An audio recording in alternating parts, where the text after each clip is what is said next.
Hello friends, आज हम सत्यनारायण भगवान की पूजा का प्रसाद बनाएंगे, जिसमें है पंजरी जो कि आटे की होती है और पंचामृत जो सत्यनारायण पूजा में बहुत ज़रूरी होता है। तो ये दो चीज़ें आज हम बनाएंगे। Please like and subscribe Shweta's kitchen. Thank you.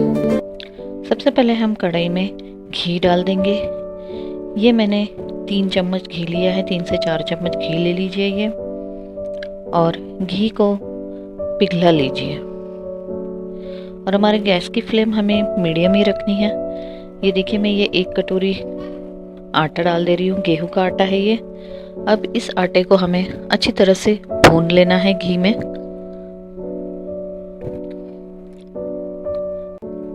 Gas की फ्लेम को स्लो रखते हुए अच्छी तरह से भून लेना है कि इसमें थोड़ा भी कच्चापन ना रह जाए।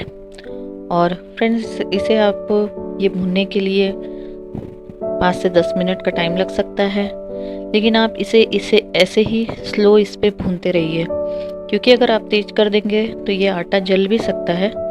इसीलिए हमें इसे धीमे धीमे इस पे भूनते रहना है और अच्छे से रोस्ट करके इसे हमें आटे का कच्चापन भी दूर हो जाए और एक बहुत अच्छी सी टेम्पटिंग स्मेल आनी शुरू हो जाती है आटे से। तब तक आपको ये देखिए, ये हल्का इसका कलर चेंज होना शुरू हो चुका है आटे का। तो आपको इसी तरह से भूनते रहना है।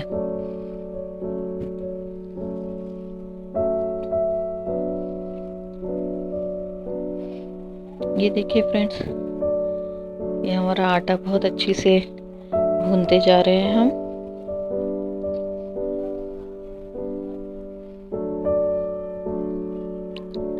जब यह आटा गोल्डन ब्राउन होना शुरू हो जाए तो हम इसमें जो कुछ ड्राई फ्रूट्स आप डालना चाहते हैं, देखिए मैंने इसमें काजू, बादाम, किशमिश, और आप इसमें चाहे तो पिस्ता, मखाना भी डाल सकते हैं।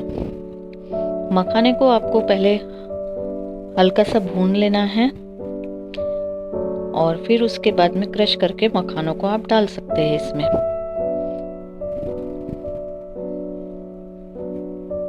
या छोटे छोटे टुकड़ों में कट कर दीजिए मखाने को, वो भी इसमें आप डाल सकते हैं।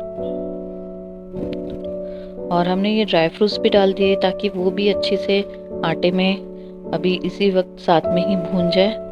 ये देखिए, कलर अच्छा चेंज हो चुका है, इसका कलर बहुत बढ़िया हो चुका है और बहुत अच्छी सी स्मेल भी आनी शुरू हो गई है। तो अब हम इसमें शक्कर डाल देंगे।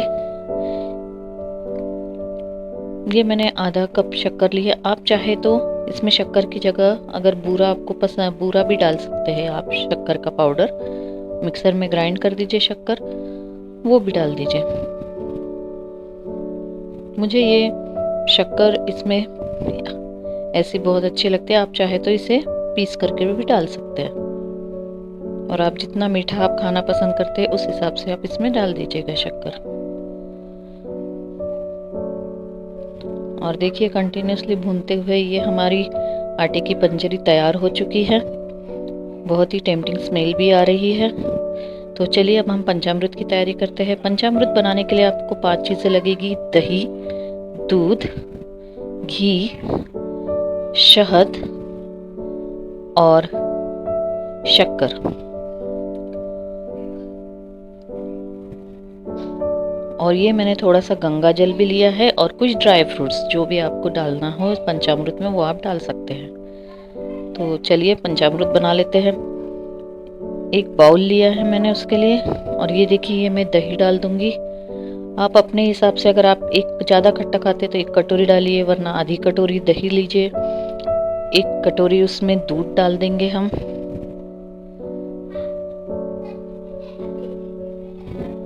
ये शक्कर ली है मैंने आधा कटोरी।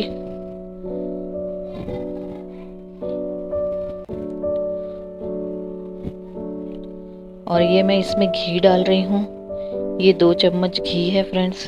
घी भी बहुत ज़रूरी होता है पंचामृत में। यही 5 चीज़ों से ये पंचामृत बनता है। और ये है शहद। शहद, घी, दूध, दही, शक्कर, इन्हीं चीज़ों से ये पंचामृत बनता है फ्रेंड्स।